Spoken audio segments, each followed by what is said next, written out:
Friends, ಪ್ರೆಗ್ನೆನ್ಸಿಯಲ್ಲಿ ನಿಮಗೆ ಪದೇ ಪದೇ ಯೂರಿನೇಷನ್ಗೆ ಹೋಗಬೇಕು ಅಂತ ಅನಿಸ್ತಾ ಇರುತ್ತಾ? ಸೊ ಇದೆಲ್ಲ ಕಾಮನ್. ಯಾಕಂದರೆ ಫಸ್ಟ್ ಟ್ರೈಮಿಸ್ಟರಿಂದನೇ ಇದು ಕೆಲವ್ರಿಗೆ ಸ್ಟಾರ್ಟ್ ಆಗಿರುತ್ತೆ. ಬೇಬಿ ಗ್ರೋತ್ ಆದಂಗೆಲ್ಲನೂ ಇನ್ನೂ ಜಾಸ್ತಿನೇ ಆಗ್ತಾ ಇರುತ್ತೆ. ಸೊ ಇದು ಕಾಮನ್ ಅಂತಲೇ ಹೇಳ್ತೀನಿ.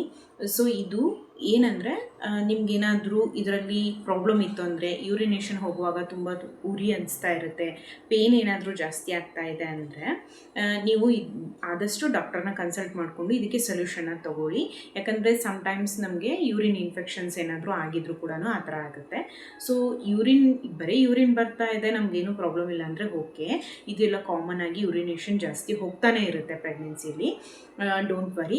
ಸೊ ಏನಾದರೂ ನಿಮ್ಗೆ ಆ ಥರ ಪ್ರಾಬ್ಲಮ್ ಇದ್ದರೆ, ಪೇನ್ ಇದ್ದರೆ, ಇಚ್ಚಿಂಗ್ ಆಗ್ತಾ ಇದ್ದರೆ ದಯವಿಟ್ಟು ಡಾಕ್ಟರ್ನ ಕನ್ಸಲ್ಟ್ ಮಾಡಿಕೊಂಡು ಅದಕ್ಕೆ ಒಂದು ಸೊಲ್ಯೂಷನ್ನ ನೀವು ತೊಗೊಳ್ಳೇಬೇಕು. ಇಲ್ಲಾಂದರೆ ಅದು ಮುಂದೆ ಪ್ರಾಬ್ಲಮ್ ಆಗ್ತಾ ಹೋಗುತ್ತೆ. ಓಕೆನಾ?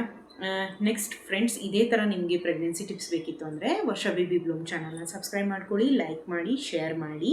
ಹಾಗೆ ನಿಮಗೆ ಇದರಲ್ಲಿ ಏನೂ ಪ್ರಾಬ್ಲಮ್ ಇಲ್ಲ ಅಂದರೆ ಏನು ಮಾಡಿ ಅಂದರೆ, ಬೆಳಗ್ಗೆ ನೀವು ಜಾಸ್ತಿ ನೀರು ಕುಡೀರಿ, ನೈಟ್ ಟೈಮಲ್ಲಿ ಜಾಸ್ತಿ ನೀರು ಕುಡಿಬೇಡಿ. ಓಕೆನಾ? ಓಕೆ, ಬಾಯ್.